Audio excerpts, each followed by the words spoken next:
전국의 학부모님들의 눈과 귀가 되어 드리겠습니다. 학부모를 위한 진로 레시피 시작합니다.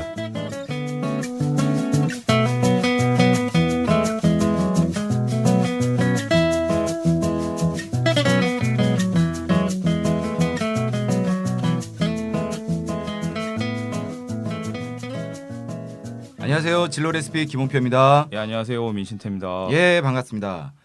여러분 로봇 좋아하십니까? 좋아하세요? 예, 뭐 어벤져스를 좋아하죠. 아, 더 정확하게 어벤져스를 트랜스포머가 더 좋습니다. 그래, 네. 예. 저 어릴 때 직접 조립도 하고 로봇을 가지고 많이 놀았는데요. 네네. 요즘에는 내 손 안에서 있던 로봇들이 사람처럼 춤도 추고 춤추는 로봇 보셨어요? 아, 그럼요. 봤습니다. 뭐 로봇 가끔 뭐 춤도 추고 뭐 네. 지하철역에서 내리면 뭐 춤추는 환풍기 인형도 보고 그렇습니다. 아, 네, 그건 로봇이 아니죠. 네. 예, 정말 이 로봇들이 지금 다양한 분야에서 많은 활동을 하고 있는데 특히 재난 상황에 대해서 사람을 구할 수 있을 정도로 로봇이 발전을 했다고 합니다. 지금 카이스트 개발한 휴버라는 로봇에 대한 이야기인데요. 오늘은 휴버 연구원으로 계시다가 아이들에게 공학의 즐거움을 찾아주고 계신 임상빈 박사님을 모시고 공학 진로에 대한 이야기를 들어보도록 하겠습니다. 박사님 안녕하세요. 네, 안녕하세요. 안녕하세요. 네, 반갑습니다. 박사님 소개 좀 잠깐 부탁드립니다. 네, 저는 카이스트에서 휴보 연구소에서 연구를 하다가 네. 그리고 이제 지금은 카이스트 자회사에서 그 카이스트 공학 스쿨이라는 프로그램으로 해서 청소년들에게 공학 교육을 많이 선보이면서 학생들이 공대 관련 진로에 좀 도움을 드리고자 여러 가지 일들을 하고 있습니다. 와, 대단하신데 좀 그럼 카이스트에서 뭐 학사, 석사, 박사 이걸 다 예, 맞습니다. 아, 재원이시네요, 그죠? 근데 공학 교육을 하신다니까 그게 네. 좀 이제 학문을 하셨고 네, 근데 네. 이제 교육으로 돌아서셨습니다. 왜 그렇게? 제가 이제 그 공대 공학 그 박사를 하고 그리고 이제 그 벤처 기업도 경험하면서 어떤 걸 느꼈냐면 공학에 대한 그 기초 교육이 잘못되어 있으면 아이들의 진로 결국은 최종적으로 아이들은 어떤 직업인으로서 삶을 살게 되거든요. 예. 근데 이 공학을 많이 전공한 학생들이 결국은 직업으로만 가고 업의 개념을 많이 숙지하지 못한 상태에서 사회 진출을 하더라. 이런 것들을 많이 느꼈어요. 그것의 본질은 공학에 대한 이해 네. 그리고 공학에 대한 즐거움 자체를 못 느꼈기 때문에 이제 그런 건데 그게 사실은 청소년기 때부터 형성이 안 돼서 그래요. 한국의 그 문화 공학이라는 걸 다 어려워하고 네. 좀 공학은 부담스러운 문제 아닌가요? 수학, 과학 시험 보는 문제. 뭐 그렇게도 볼 수 있지만 네. 이 근본적인 차이는 네. 사실 순수 과학이랑 공학은 전혀 달라요. 배우는 방식도 다르고 네. 그리고 그 목적도 달라요. 사실 그 자체부터 이해를 하지 못하고 이과죠, 저에게. 예, 저에겐 그 이과입니다. 순수 과학을 네네. 가르치듯이 공학을 가르치거나 접근하게 음. 했을 때 많은 부작용이 나타나는데 실제로 공교육에서는 이미 그렇게 해왔어요. 그러니까 그런 것 책상에서 앉아서 푸는 그렇죠. 방식의 예. 공학과는 좀 맞지 않다. 심지어는 그런 것들이 공대까지도 음. 영향을 받아서 이제 최근에 많이 변하기 시작했어요. 공대들이. 네. 근데 공대들도 순수 과학을 가르치듯이 공학을 가르치는 네. 그런 형태가 아직 남아 있었어요. 네. 이제 그런 것이 결국은 사회까지 이어지고 그거는 이제 각 기업들에서 인재들을 많이 이공계 쪽에 네. 모으다 보면 네네. 그 학생들을 결국은 공학 마인드를 갖춘 그쪽으로 다시 재교육하는 비용이 사실 꽤 많이 들었던 게 현실이었던 것 같습니다. 그러니까 저희가 네. 그 공교육 과정에서 초중고를 거치면서 이렇게 책상에서 앉아서 네. 푸는 약간 순수과학식으로 공부를 했던 게 공학으로 가면 조금 다른데 네. 그 방식으로 계속 공부하다 보니까 좀 문제가 발생했다라고 그렇죠. 제가 네. 얘기했는데. 박사님, 저 질문 하나 네네. 드릴게요. 네. 그 이공계에서 말하는 순수 과학하고 어떤 아까 물리 과학이요? 아니 창조적 과학? 예, 그걸 어떻게 좀 개념을 정리할 수 있죠? 예, 먼저 맞습니다. 네. 그게 먼저인 것 같고 말 그대로 이공계라고 하는 거는 네네. 이학, 공학 네. 이 두 가지가 융합된 거, 섞인 그렇죠. 거거든요. 네네네. 더해진 거고 예, 예. 이학이라고 하는 건 우리 흔히 말하는 학교에서 배우는 과학. 그러니까 네 가지 과학이죠. 특히 네. 물리화학, 생물, 지구화학 이렇게 아, 형태로 되어 네네네. 있고 그다음에 일부가 천문학이 이제 지구화학에 들어가 있는 상태고 또 의학도 사실은 순수과학에 조금 더 가까운 것 같아요. 그래서 수학이랑 과학, 의학 이런 형태가 이학의 전형적인 예인 것 같아요. 그래서 우리는 순수과학이라고 보통 부르고 네. 사실 매우 중요한 학문이죠. 정말 중요한 학문이에요. 네. 그 다음에가 이제 공학이라고 하는 거는 보통 초중고에서는 그거를 응용과학이라는 용어로 부르는 것 같아요. 응용과학이요? 공학은 잘 안 쓰니까. 음. 그래서 그 이학과 공학에 있어서 보면은 쉽게 말씀드리면 이게 이공계인데 이공계에 이공계가 적용된 그 대학들을 보면 서울대나 뭐 카이스트 주요 대학들을 보면은 이공계 쪽 학과들을 보면 대부분이 다 80% 가까이가 공학 쪽 관련 학과예요. 쉽게 말해서 수학과, 물리학과, 생물학과 이런 쪽 학과들 지구과학 개수를 이런 보면 몇 개 안 되죠. 네네네. 네, 그리고 나머지는 다 공학이라고 붙어 있어요. 아. 기계공학, 전자공학, 그러네요, 그러네. 전산, 다- 저 대학 그게 가면서 같은 건 줄 바뀌는구나. 알았더니 그렇죠. 죄송합니다. 개념이 저는 다르구나. 문과고 김호 씨는 예체능이고 저는, 저는 그렇죠 예체능. 예체능이죠. 네네. 예체능이죠. 네. 고등학교는 세 개로 분류되잖아요. 네. 문과, 이과, 예체능. 그렇죠. 예체 직업반도 직능인 있습니다. 같아요. 그래서 그 크게 보면요, 그 진로를 관점에서 보면은 예체 직능이 한 분야가 있고 네. 인문 계열 쪽이 있고 네. 이공 계열 쪽이 있는 것 같습니다. 아. 예체능이라고 하면 예체 직능이 조금 더 이제는 포함해야 되지 않을까 이 생각이 듭니다. 어우, 그렇게 그러니까 네. 이해가 확실히 됐습니다. 되는데요. 예, 저희가 이제 감사합니다. 들어가기 전에 예. 우리가 그렇죠. 배운 이 수학과 이거는 순수과. 이과고 공학은 네. 조금 다르다. 네, 아. 맞습니다. 박사님 그 네네. 좋은 말씀을 하나 제가 들었어요. 네. 박사님 그 작년에 개발했던 휴보가 네, 세계 재난 로봇 대회에서 우승을 했다고. 네 맞습니다. 아 근데 이게 대단한 게 네. 그 일본 하면은 과학 기술이나 어떤 이 로봇의 선주자로 생각하는데 일본을 제치고 우승한 것이 아주 큰 화제가 됐었는데 네. 이 휴보가 어떤 로봇인가요? 간담이랑도 싸워서 이기나요? 설마 그럴지는 않을 것 같고요. 아마 마징가제트까지는 좀 먼 얘기일 것 같고. 근데 일본을 그래도- 지치고 우승했다는 게 네, 재난 네. 로봇이라고 요즘 또 재난에 대해서도 많은 분들 관심이 있고 또 일본 네. 같은 경우에는 저 원전 사태도 있어가지고 막 맞습니다. 그쪽에서도 그렇죠. 선진국이라는 이미지가 있는데 우리가 이겼다는 게 좀 그렇죠. 예. 사실 그 후쿠시마 원전 사태 일어났을 때도 네. 몇 개 로봇이 투입됐지만 다 이제 그쵸. 상태가 안 좋아져서 네, 실제 목표를 달성하지 못했거든요. 아. 그래서 미국 국방부에서 이제 정말 실제 재난 현장에 투입돼서 효과를 발휘할 수 있는 그런 로봇들을 개발해야 되지 않겠냐. 그러려면 콘테스트 정도는 해야 되겠다. 그래서 최고의 그런 기술들, 로봇 기술을 가진 곳들을 모아서 경합을 한 대회가 달파에서 한 그 재난 로봇 대회였죠. 그래서 그럼 실제 거기도 뭐 원자력 같은 그런 데 안에 들어간 겁니까? 네, 아니면 그걸 설정해서 한 거라고 보시는 게 맞아요. 아. 그래서 그 주요 미션들을 보면 네. 이제 차를 로봇이 직접 탑승을 해서 네. 직접 운전을 해서 로봇이 그리고, 직접요? 눈으로 직접 길을 그게 보면서 쉬운 문제라는 거죠. 어려운 문제죠. 사실은 아니 그러니까 저희가 만든 네네. 박사님 만든 휴보가 네. 로봇 자동차 타고 그게 운전을 한다고요? 그렇죠. 저희 연구소에서 정말 그 많은 분들이 했고 예. 예. 그리고 저희 연구소랑 또 그 연구원들이 때- 탈 쓰고 들어가시질 않은 거죠. 그게. 그게 사실은 더 편할 것 같았습니다. 개인적으로 봤을 때는. 네. 와. 예, 그래서 그 이제 그렇게 해서 쭉 운전해 가서 이제 내려서 이제 그 뭐 재난 현장으로 들어가서 네. 밸브를 뭐 잠근다든가 와. 아니면 문을 열고 들어간다든가 아니면 그 여러 가지 그 장애물들을 네. 제거하고 네. 뭐 진행을 한다든가 그 드릴로 어떤 구멍을 뚫어서 그 와. 사고 현장에 대해서 되게 많다 예, 숙제가. 그런 일들을 해서 그 사람이 하는 걸 똑같이 하네요. 네 맞습니다. 주요 미션들을 아. 이제 쭉 해결해 나가는 네네. 그런 상황이었고 그 휴머노이드 중심으로 보통 이제 설계가 됐었죠. 그 로봇 휴머노이드라고 하는 건 네네. 사람처럼 생겨서 음. 사람처럼 아. 행동하는 것. 음. 네. 그러니까 쉽게 생각하면 터미네이터 생각하면 될까요? 걸어 다니는. 예, 터미네이터보다는 좀 싸겠지만 네, 그런 것들이 휴머노이드 중심으로 되어 있었고 휴보도 마찬가지로 휴머노이드의 전형적인 형태를 갖춘 로봇이고 이제 10몇 년 됐죠 이미. 그래서 그 아시다시피 이 세계 재난 로봇 대회에는 미국의 주요 그 나사에서도 나왔었고 주요 대학들 그리고 일본에서도 물론 우수한 회사들이 다 나왔었죠. 네. 그래서 휴보가 1등을 했는데 그 동영상을 실제로 보신 분들은 네, 봤어요. 네. 저는 네. 한번 검색을 해보세요. 휴보를 검색하면 또 네이버나 유튜브에 다 있더라고요. 아, 네, 네. 맞습니다. 예. 상금은 얼마 받으셨나요? 상금 200만 불이었나? 200만 불이요? 네. 근데 더 중요한 게 뭐냐면 네. 상금도 좋고 1등도 좋은데요. 네. 왜 1등을 했을까를 잘 봐야 돼요, 사실. 그러니까 아니 네. 로봇이나 인공지능 그러면 미국이나 일본 이런 세계 세계의 어떤 기술이라 생각을 하는데 네. 어떻게 한국이 우승을 한 거죠? 그게 네. 그 저는요. 네. 그 이후에 설명드릴 기회가 있을지 모르겠지만 공학은 의외로 사람들은 막 전자공학 기술이 대단한 기술을 가져야 되고 또 로봇 제어 기술이 대단해야 되고 또는 그 안에 있는 소프트웨어가 대단해야 된다고 생각을 해요.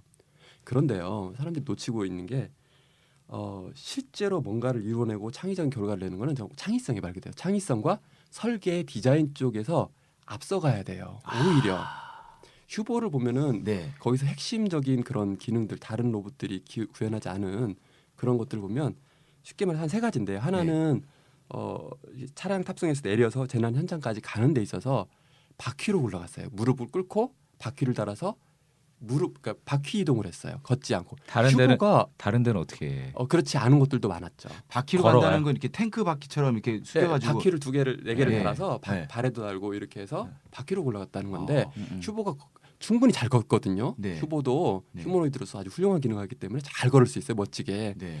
그런데 재난 현장에서 휴머노이드가 폼을 잡겠다고 멋지게 걸어갈 이유가 아니거든요. 미션 중심으로 설계한 거예요. 미션 중심. 그게 바로 공학자가 갖춰야 될 가장 1덕목인 것 같아요.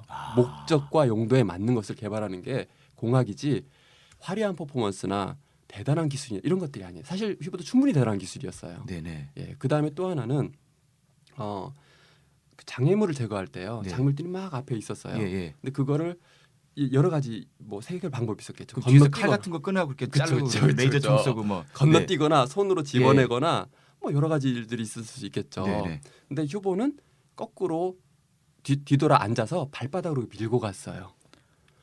그러니까 발바닥으로 장애물을 밀어내고 전진한 겁니다. 그러면 속도가 더 빨라지는 건가? 아니면 그렇죠. 효율성이 좋은 거예요? 효율성이죠. 그러니까 휴보도 당연히 손을 잘 예. 움직일 수 있기 때문에 손가락 관절이 최고거든요. 충분히 멋지게 할 수 있었지만 가장 미션 중심의 용도 목적 중심으로 설계를 했고 야. 그 다음에 재난 현장에서 보통 계단이 다 있어요. 네네. 그러면 그 계단을 어떻게 가느냐? 휴머노이드를 보시면 네. 이렇게 늘 보셨지만 동영상에서 보면 뒤뚱뒤뚱 걸어가요. 그렇죠. 네네네. 그게 왜 그러냐면 무거워서 그런 거 아니에요?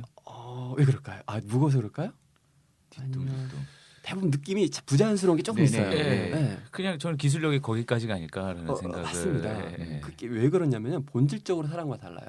음. 사람은 이미 뼈만 해도 230개 정도가 뼈가 있는 네네. 걸로 알고 있어요.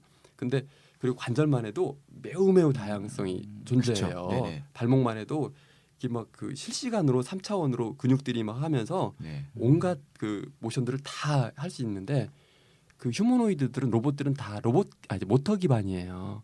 모터로 설계돼 있거든요. 기본적으로. 직선과 쇠 크기 그렇죠. 뭐 이렇게 이런 거는. 회전과 이 직진 뭐 이 정도에 설계돼 있고 휴머노이드만 해봐도 기껏해 50개 내외의 그 모터들로 돼 있어요.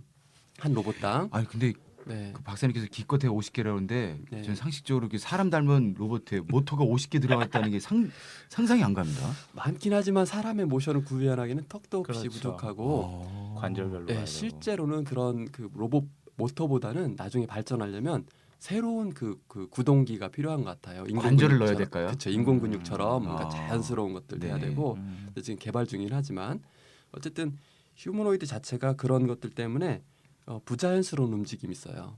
그래서 걸을 때나 또는 걸을 때도 보면은 무릎을 약간 굽혀서 걸어가야 돼요. 맞아요. 그렇죠. 맞아요. 그게 그런 안정성이 아직 안 되는 거예요. 음. 사람은 딱 직립보행 네. 말 그대로 깔끔하게 서 있거든요. 네.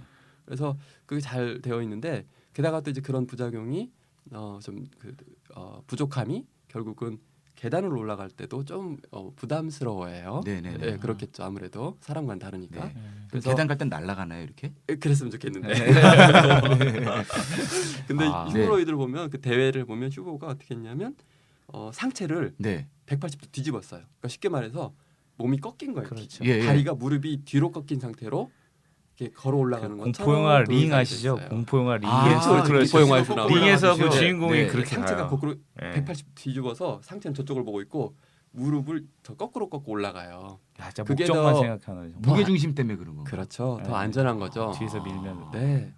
그런 생각들을 누가 했겠어요. 그러니까 정말 이 휴보 로봇은 제가 보기에는 기술력의 성도 물론 당연히 있어요. 네, 휴보는 네. 훌륭하니까. 네. 그렇지만 더 멋진 거는 창의적 생각이었어요. 공학을 본질적으로 이해한 거예요. 공학은 용도 목적을 달성하는 거지 네. 연구하는 곳이 아니거든요. 그래서 제가 순수과학과 공학을 다시 한번 정의를 드리면 네. 순수과학은요 연구하는 곳이에요. 네. 대학을 순수과학과 학과를 진학하는 학생들은 나는 연구하러 가는 곳이구나. 공부하러. 예. 그리고 순수과학을 접근하는 방식은 이론과 원리를 배워서 음. 문제를 해결하는 거예요. 순서가 항상 음. 이론과 원리를 배우고 문제를 해결하는 게 순수과학이에요. 네네. 근데 공학은요 쉽게 말하면 제품을 만드는 곳이에요. 음. 공대를 간다는 거는 어떤 제품 만드는 곳이잖아요. 결론적으로는 제품 그렇죠. 만드는 곳이거든요. 허리도 그러면- 꺾고 이렇게 네. 맞습니다, 멋진 맞습니다. 기술을 만들 수 있는. 그렇죠. 그러면 공학은 뭐냐면 용도 목적을 알아내는 게 먼저예요. 이론과 원리가 아니라. 아. 그 다음에 그거를 달성할 수 있도록 문제를 해결하는 게 공학이거든요. 그러면 네. 그 한국 사람들이 그렇게 네. 창의적일 수 있었던 이유는요. 네. 부모님들이 공부를 많이 시켜서 그런 걸까요? 아까 네. 말씀 들어다 보니까 사실 저희 어렸을 때 간담회나 마징가 제트나 또 미국 만화만 해도 트랜스포머 같은 거 보면 엄청난 기술들이 나오잖아요. 네네 그렇죠. 그러니까 우리는 상상도 못했던 걸 실제로 구현하고 또 영화로서 표현을 하는데 네네. 저희 기술이 어떤 그 창의력 부분에서 세계 1등했다는 게 지금 잘 실감이 안 가가지고 어떻게 해서 그런 부분이 가능했을까요? 안타깝게도 우리나라 공교육에서 네. 안타깝게도. 안타깝게도, 네. 그 창의적인 그런 교육 문화나 이런 것들은 지금은 잘 이제 되어가고 되어 있고 이제 음. 셋업 되어가고 있지만 우리 당시에만 해도 이제 그렇지는 않았던 것 같고 네. 다행히 이제 휴보 연구진들 자체 예. 그리고 또 리더이신 오준호 교수님이 그런 성향이었어요 정말. 아, 네, 그 용도 목적 중심으로만 설계하신 거예요. 그러니까 네. 듣다 보니까 직장인 강의 같기도 하고 네. 다른 생각하지고 목표 한 지점만 봐 포인트 막 이렇게 얘기를 좀 생각도 아, 드는데 지금 정말 이게 멋진 성적을 예, 이루신 우리 축하드립니다. 휴보에게 아주 아, 축하의 예, 박수 한번 아, 드립니다. 맞습니다. 네, 네. 감사합니다. 근데 휴보를 만드신 분들은 네. 대부분 어떻게 공학자들이신가요? 아니면 좀 다른 경력을 갖고 계신 분들이 있으셨나요? 휴보는 이제 그 여러 팀들이 했는데요. 예예. 물론 이제 제일 메인은 휴보 연구소에서 당연히 했고요. 예, 예. 휴보 연구소에서 기본적인 설계 디자인부터 해서 모든 그 회로들이나 아니면 프로그램들을 다 했고 그리고 또 소프트웨어 같은 경우는 카이스트 전산학과의 교수님들 참여하셨고 그리고 디자인 같은 경우는 산업 디자인 쪽이 있습니다. 아 카이스트에. 디자인. 예, 그 학과 교수님들이 좀 참여하셨고 음. 그래서 여러 분야의 그 교수님들이 또 함께 도와주신 거라고 이제 보여집니다.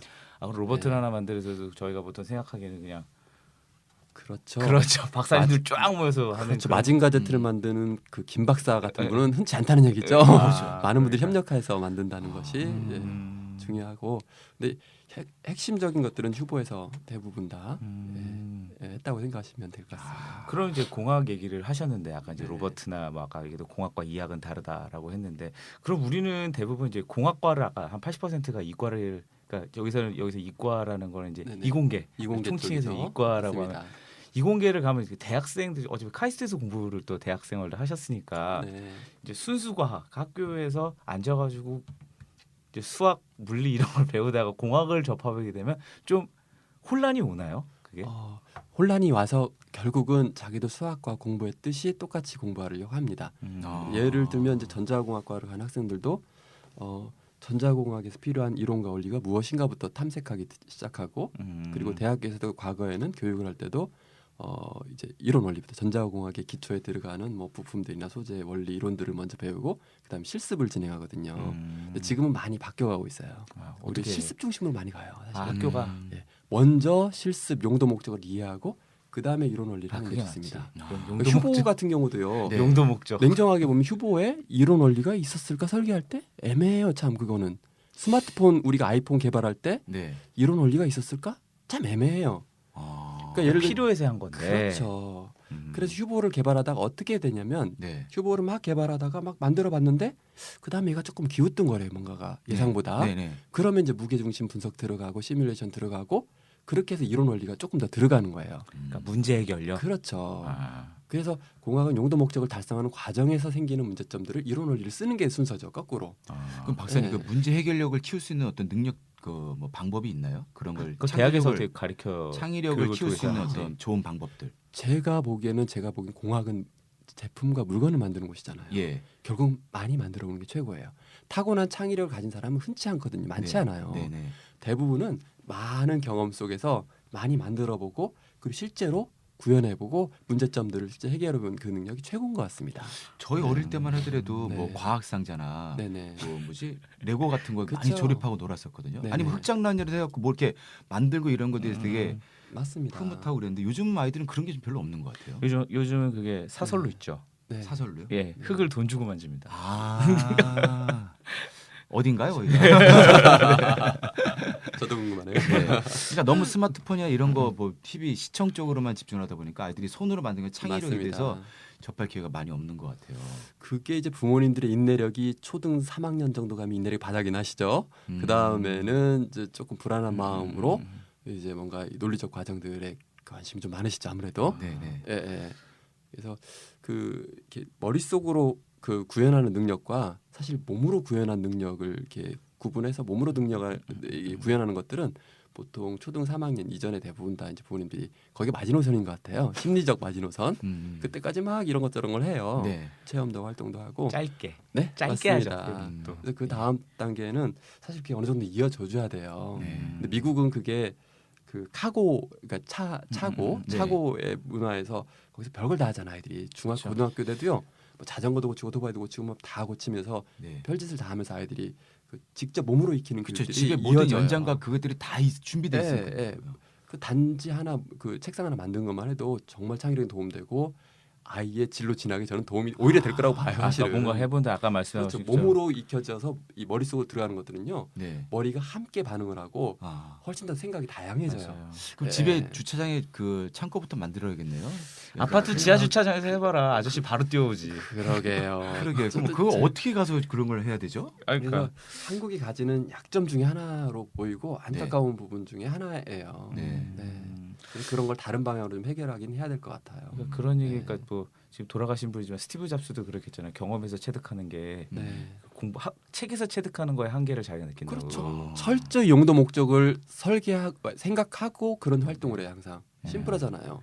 이론 원리 그런 것들은 나중에 항상 그런 그러니까- 역할 활동할 때는. 그러니까 공학도 예. 어떻게 보면 진짜 손으로 쓰는 게 아니라 그냥 책상에 아무것도 없이 와서 니네 문제점을 얘기해봐부터 시작하는 것도 굉장히 그렇죠. 공학적인 거겠네요. 그게 철학도 맞습니다. 그렇게 얘기하잖아요.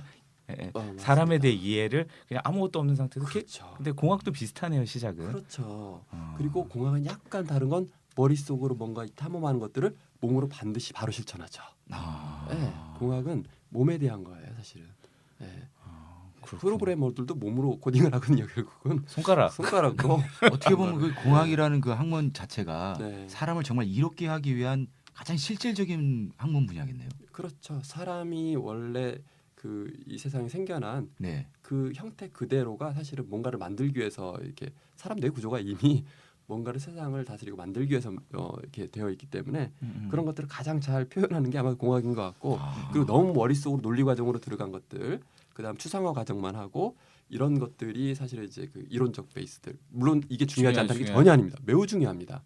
매우 중요하지만 이제 공학 쪽은 좀 다르다는 얘기죠. 그러니까 찾아보면서 할 수도 있는데 네. 먼저 알 필요는 없다는 말씀을 네, 하시는 맞습니다. 거죠. 아, 그러면 이제 공학이 많은 이제 산업 발전에 이제 도움을 되고 있고 네. 로봇도 만들고 있고 그리고 또 얼마 전에 알파고 이야기도 있고 그렇죠. 이제 박사님이시기도 하니까 뭐 매년 초마다 나오는 트렌드 분석을 한번 미래에 한번 전망을 잠깐 말씀을 좀 듣고 싶은데 우리 아이 네. 어디로 보내야 될까 고민하시는 어머님들을 위해서. 그렇죠. 네. 공학은 어디까지 발전할 수 있을까요? 그리고 어떻게 우리를 바꿔놓을 수 있을까요? 그렇군요. 그러면 이 조금 시간이 걸리겠지만 이공계의 역사에 대해서 먼저 설명을 드리는 게 좋을 것 같아요. 네네. 네, 그럼 아마 말씀해 미래가 주시죠. 조금 더 나아질 네, 거예요. 네. 그러니까 이공계 쪽 보면 먼저 이학부터 시작했어요. 뭐냐면 그 그리스나 고대 그리스나 아니면 이집트에서 수학 과학을 했던 분들이 많이 있었고 수천 년 됐죠 이미. 그리고 그런 분들이 수학과 의학들을 쭉 해오면서 이제 공학들은 중세 시대부터 일부가 좀 들어왔고 그다음 본격적으로는 산업혁명부터 이제 시작했던 것 같아요. 그때 처음 온 게 이제 설계 디자인 쪽, 특히 기계 쪽이 많이 앞서서 온 것 같아요. 미켈란젤로 그림. 그렇죠. 그래서 다빈치 그림. 그렇죠. 그 설계했던 레오나르도 다빈치 같은 네. 분들 주로 이제 설계 쪽 디자인이라 더 가까운 것 같아요. 그러네요. 그것에 후속된 학과들로 보면 냉정하게 이게 명확히 보면 기계공학, 뭐 항공 설계나 이런 건축 설계나 네. 아니면 그 산업공학 일부들 네네. 그리고 또 산업 디자인 쪽 네네. 이런 것들이 이제 설계 디자인 쪽으로 쭉 명맥을 이어온 그런 분야들이라고 보이고요. 그게 첫 번째 그 공학이 태동했던 시기라고 보여요. 그 다음에 100년이 조금 안 된 것 같고요. 그 다음에는 이제 전기전자 쪽에 그 분야들이 생긴 거예요. 그래서 전자 부품들이 이제 전기에 대한 이해가 좀 되면서 부품들을 만들고 뭐 에디슨도 이런 여러 개 발명하고 하면서 이제 전기나 전자를 이용한 여러 가지 제품들이 말 그대로 제품이죠 항상 공학은. 그렇죠. 그쵸. 제품들이 나오면서 이제 이 산업 분야가 생기기 시작해서 전기전자 쪽으로. 그래서 아시다시피 이런 전기전자 관련된 공학 학과들은 너무 많죠 지금. 그래서 그런 분야들이 또 두 번째 트렌드를 만들었고 네. 세 번째는 한 70년이 좀 안 된 것 같아요.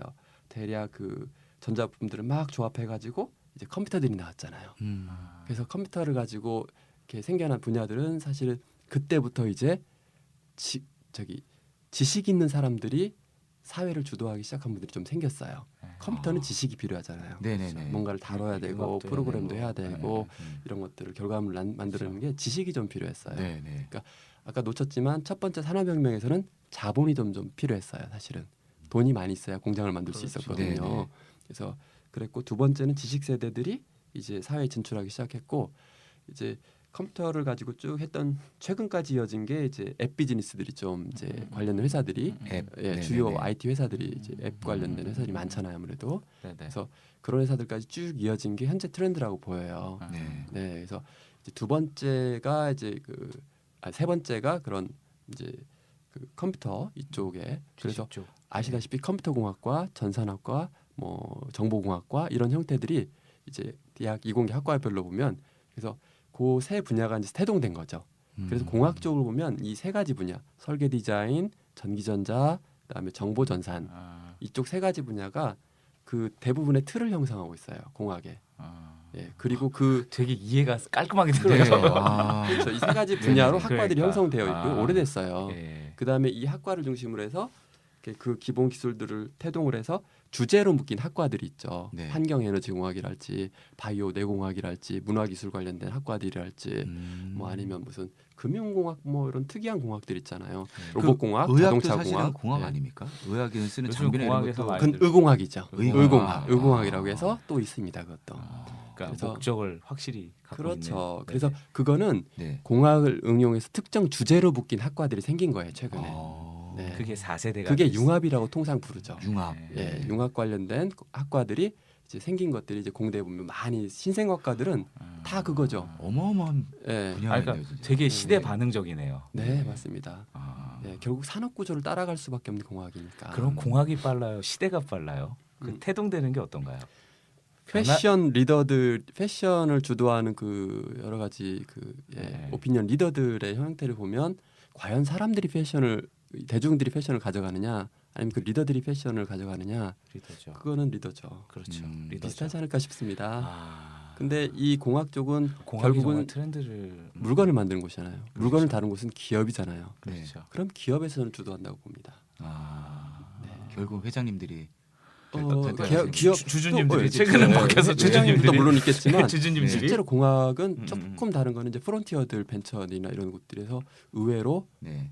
갈수록 더 많이 그쪽에서 왜냐하면 창의적인 능력이 조금 더 필요하거든요. 갈수록. 공학이 그래서 벤처들이 막 성장해서 물론 대기업이 됐지만 네네. 이제 그런 혁신 세력들이 공학은 그래도 그런 기업들이 조금 더 가져가는 부분이 좀 생기기 시작했습니다. 네. 예전보다는. 그러면 지금 네. 아까 제가 미래는 어떻게 될까요?라고 이제 좀 트렌드를 가서 그 학교에 좀 선진적인 이제 기술 대학이나 이런 데서 뭐 이제 창조되어지고 만들어지고 있는 어떤 목적 네. 지역적인 프로젝트나 과를 보면 좀 미래를 좀 그렇죠. 예상할 수 있겠네요. 그리고 미래에 대해서 이제 산업 구조를 아까 세 단계까지 말씀드렸는데 네네. 이제 네 번째는 무엇이 올 것인가가 사실은 그렇죠. 결론인 거예요. 그렇죠. 근데 여러 가지 단어들이 있잖아요. 뭐 3D 프린터도 있고 드론도 있고 그다음에 인공지능도 있고 그렇죠. 사물 인터넷도 있고 음. 가상현실도 있고 주로 듣는 단어들이 한 5가지 정도 내외인 것 그렇죠. 같아요. 그렇죠. 네네. 예. 매년 산업- 트렌드 책 그렇게 나오죠. 예, 그래서 그게 냉정하게 보면요. 그 20년 전에 그런 개념이 없었냐? 제가 대학원 시절에 예. 있었어요. 20년 20년 전에도요? 있었죠. 아, 3D 그럼 프린터 그때부터 같은 게 연구를 하셨던 있었어요. 거예요? 3D 프린터 아. 개념도 있었고 실제로 비싸서 그렇고 성능이 좀 뭐 그런 것들이 많아서 그렇지 네. 있었고 드론 같은 거 있었어요. 비슷한 거 너무 크고 무서워서 그랬지 음. 다 있었어요. 무선 통신 없었냐? 있었어요. 그렇지만 스마트폰처럼 멋지진 않았죠. 그래서 이런 모든 것들이 있었는데 최근 20년 동안 어떤 일이 있었냐면 이 쉽게 말해서 부품들이요 매우 싸졌어요. 매우 싸지고 배터리도 소모가 매우 적게 되고 그러다 보니까 누구나 쓸 수 있게 됐어요. 그리고 아무데나 많이 깔아도 되게끔 되었고 게다가 특이한 게 무선 통신이 전 세계적으로 다 깔려버렸어요. 스마트폰 때문에. 그래서 드론을 조종해도 스마트폰으로 할 수 있잖아요. 지금은. 예. 너무 이 망이 잘 돼 있는 거예요. 음. 그러니까 20년 동안 어떤 게 있었냐면 그리고 또 배터리도 아주 좋아졌어요. 아시다시피. 그러니까 20년 동안 어떤 게 있었냐면 이 부품 소재 요소 기술들이 아주 좋아진 거예요. 그걸 기다린 거예요. 공학은 산업계는 기다렸던 겁니다. 20년 동안. 이미 그럼 그것도 네. 공학도들이 다 개발하고 네. 연구하시고 만드신 거 근데 아닙니까? 그거는 대- 사실은 네. 냉정하게 보면 순수과학 쪽에 했다고 보는 게 좀 더 순수과학이. 맞아요. 그래서 제가 순수과학을 중요하다고 생각하는 이유는 만들긴 하지만 그걸 갖다 계속 가장 이론으로 밑- 막 그 밑에 있는 기술들은 순수과학 기반에서 많이 이루어져요. 그래서 저도 공학을 얘기하러 나왔지만 순수과학이 참 중요하다는 걸 얘기하는 게 그런 부분들이 많이 해주면 공학에서는 그걸 가지고 밑바탕으로 제품들이 이제 나오는데 이 얘기를 왜 했냐면 20년이 걸렸지만 한 번 셋업되면요 네. 이 속도가 엄청 빨라요. 그래서 산업계 구조가 4차가 큰 변화가 온다는 걸 말씀드리려고 한 거예요. 예. 저도 어디서 봤는데요. 네. 앞으로 미래에는 그 인간의 장기나 관절 이런 것까지도 3D 프린트로 대체가 가능할 거라고 말씀드렸거든요. 맞습니다. 음. 그래서 지금 3차까지 흐름을 유추해보고 4차의 그런 관점들을 보면은 4차는 좀 특징이 있는데요. 네. 제가 3차에는 컴퓨터 세대에는 지식 있는 사람들이 조금 더 이렇게 했어요. 네. 그렇죠. 근데 4차는요 창의성 있는 사람들이 효과를 본다고 보여요. 음. 그 동안은 이제 창의성을 키워라 뭐 여러 가지 프로그램도 있었지만 실제로 창의성을 가진 사람들이 대기업 가면 구박받을 때도 있었어요. 네. 단어 그렇죠. 다르죠. 네, 너무 앞서가서요? 네, 그렇죠.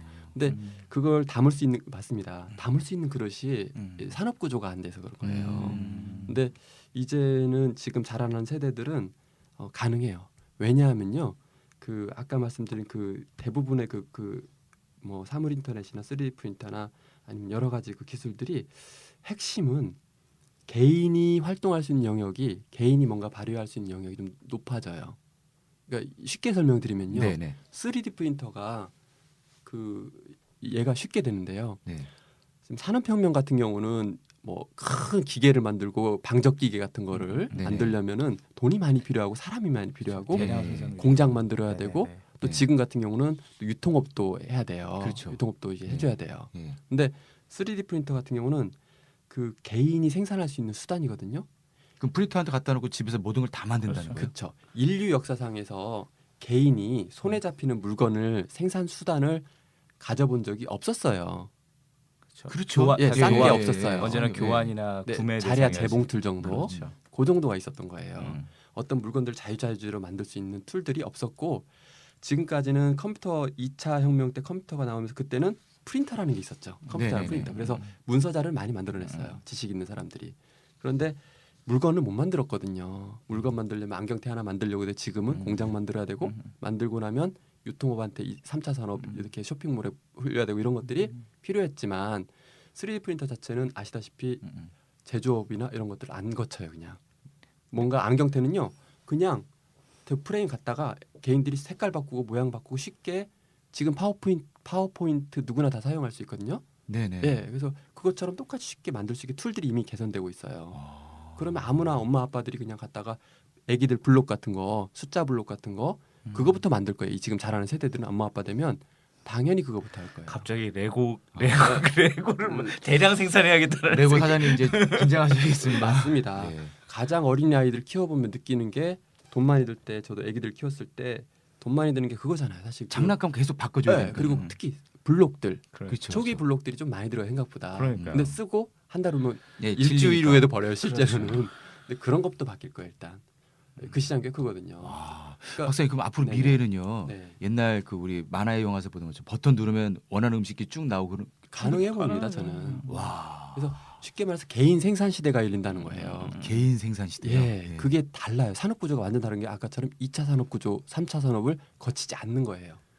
예를 들어서 내가 그러면 어떤 사람이 하느냐면 결국 안경테를 재밌게 만들거나 숫자 블록을 재밌게 만들었어요. 그때는 애가 잘 배워 재밌게. 그러면 그 데이터를 옆집 아줌마한테 100원 주고 파는 거예요. 예를 들면. 그러니까 데이터 걸러가는 거잖아요. 물건 파는 게 아니니까.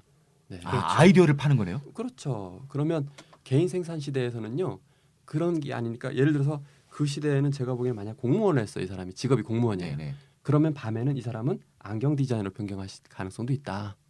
그런 생각까지 하는 거예요. 그러니까 직업에 대한 개념이 좀 다를 거예요. 게다가 지금 보면 이 공교육에 태동된 시점을 보면 그 산업혁명부터 시작했거든요.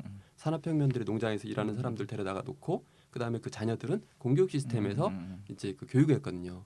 그 산업 인력 양성 차원에서도 많이 했었고, 근데 그게 공교육이라고 하는 건 사실 직업을 갖기 위해서 하는 거예요. 물론 사회에 대한 개념들도 익히고 하는 것들이 중요한 목적이고 또 일부는 또 직업에 대한 것들을 하기 위해서 한 거거든요. 그래서 지금 공교육에 뭐 다 바뀌진 않을 거예요. 교육은 중요하니까 공교육은. 하지만 아주 극히 일부는 이제 그 한 자릿수 퍼센트 안에서는 이제 공교육에 대한 것들 바라보는 눈도 좀 바뀌지 않을까. 산업이 구조가 바뀌니까 그렇죠. 그런 부분도 생길 거고. 그렇다고 공교육은 영원히 갈 거라고 봅니다. 되게 중요한 거기 때문에. 그럼요. 예, 어떤 그래서 사회 약속을 배워야 되는 거기 맞습니다. 때문에 저는 단체로서. 그게 훨씬 예. 가치가 크다고 예. 생각합니다. 그럼 앞으로 이 네. 공학을 진학하게 되면 그쪽으로 관련된 그 분야들이 어마어마하게 지금 많아지겠네요. 제가 3D 프린터만 해도 그쵸. 네. 우리 공대생들 신났네요. 부품을 내가 만드니까 진짜. 그렇죠. 그리고 냉정하게 보면요. 자, 지금 그 지식 산업 시대에서 보면은 프린터 같은 경우나 컴퓨터를 누가 만드냐면 대기업들이 만들잖아요. 네네. 예, 쉽게 보면 다 그쵸, 아시잖아요. 그쵸. 예. 그러면은 3D 프린터 지금 중소업체들 드론도 마찬가지로 이렇게 만들고 있지만 결국은 아마 대기업들이 많이 가져갈 거예요. 그러니까 쉽게 말해서 플랫폼 사업은 네. 대기업들이 하는 거고 그다음에 그거를 개인들이 활용하고 뭔가 만들어낼 수 있는 툴들이 많이 생기는 거예요. 지금 최근 트렌드 특이하게도 네네. 개인들이 많이 할 수 있는 거예요. 그래서 개인들과 벤처나 중소기업의 역할들은 좀 많이 달라요. 예, 거기서 개인들이 취할 수 있는 것들은 꽤 되거든요. 제가 봐도. 그렇죠. 그렇죠. 그래서 그런 형태인 것 같고, 그래서 제가 학생들한테 좀 권유하고 싶은 사항은 저만 너무 분량을 빼고 있나요? 아니 괜찮습니다. 아니요, 아니 너무- 제가 너무 네, 재밌어서 너무 재밌고요. 지금 정말 어머니도 굉장히 궁금해하셨던 예, 내용인 것 같아요. 그리고 우리 꼭- 아이 과연. 그쵸. 그러니까 어머니께서 예. 들으시면서 그 저녁 식사 후에 그 음. 퇴근하시고는 남편분들이 되게 좋아하실 것 같아요. 아빠들이요, 그죠? 네네네. 네. 자, 그럼 기술을 접하는 기술 접하는 그 느낌을 기술 네네. 접하는 느낌을 어떻게 하느냐 이런 것들을 좀 조언해드리면 통상 공학기술 하는 사람들도 그렇고 자 드론이 나오고 3D 프린터가 나와요. 네. 그러면 그 자체 기술에 되게 관심 많아진 게 공학도의 본질이거든요. 네네. 그럼 이 사람들은 만드는데 되게 관심을 그러니까. 많이 가져요. 네. 그래서 막 이것저것 사다가 만들어서 어떻게 하면 성능을 개선하지 뭐 이런 식으로 많이 집중을 해요. 학생들도 마찬가지고. 네. 근데 저는 권장해주고 싶은 게 그런 건 이제 기본적으로 하는데 거기에 너무 많은 시간을 들이지 말라는 거예요. 그러니까 여기서 학생은 중고생 네, 중고생뿐만 아니라 공대 또는 음. 메이커들도 마찬가지예요. 근데 아까 말씀드린 것처럼 용도 목적이 훨씬 더 중요한 거예요. 그래서 그 시간에 있어서 네. 어떤 건 고민했으면 예를 들어 드론이라면요. 드론을 내가 어떻게 만들어서 막 혁신적으로 멋지게 날아가는 드론 뭐 상공 뭐 1km, 3km까지 뜨는 드론을 만드느냐 이런 것에 관심점을 가지는 것보다는 어차피 그건 대기업들이 많이 해결할 거예요 앞으로. 근데 그거보다 더 중요한 건요. 얘를 어디다 쓰느냐가 훨씬 더 중요해요. 그리고 사실 돈이 되거나 맞아요. 또 가치가 있는 거는 그러면 과연 수중은 어떻게 들어가지? 그리고 얘들이 날아다니 떨어지면 어떻게 하지? 또는 이제 야간에는 맞아요. 어떻게 하지? 맞아요. 네. 예, 그리고 지하는 어떻게 하지? 네. 뭐 그럼 범인 잡을 때는 쓰나? 아니면 여러 가지들 그렇죠. 범죄 사용이라든지 실제 용도 목적에 음, 맞춰서 음. 개선하는 일은 대기업들이 할 수 있는 일이 아니에요. 그렇죠. 그렇죠. 그건 공학도 하셔야죠. 예, 진정한 공학도라면 용도 목적을 가지고 접근하고 그리고 실제 학생들의 입장에서도 진로와 진학에 그게 더 도움될 거예요. 다양한 생각들을 많이 하는 거. 실제 이거 또 어디다 쓰느냐. 그렇죠. 그렇죠. 예. 아마 많은 아버님들도 예. 이제 뭐 어머님들도 이제 직장 많이 다니시니까 그것일 거예요. 그 용도 목적 방향 이게 솔직히 직장 생활에서 네. 제일 중요하잖아요. 네, 맞습니다. 내가 지금 이거 왜 하냐. 그러니까 네. 저도 이렇게 보면 이제 간부까지 가시는 분과 못 가시는 분의 차이인데 내가 지금 이걸 왜 하냐에 대한 걸 이해하고 하시는 분과 네. 그냥 오늘을 보내며 하는 거는 완전 다르기 때문에 하시는 말씀 들으면서 오늘 그렇죠. 정말 굉장히 고급진 직장인 교육 한 말을 들은 것 같아서 네. 오늘 너무나 감사드립니다. 네, 오늘 말씀 감사합니다, 박사님. 정말 네. 이공계열이 종류가 정말 다양하고 네. 알면 알수록 다채로운 분야인 것 같습니다. 네. 다음 이 시간에는 이공계열 분야의 진학에 대한 이야기를 좀 더 구체적으로 들어보도록 하겠습니다. 오늘 말씀 감사합니다, 박사님. 네, 감사합니다. 네.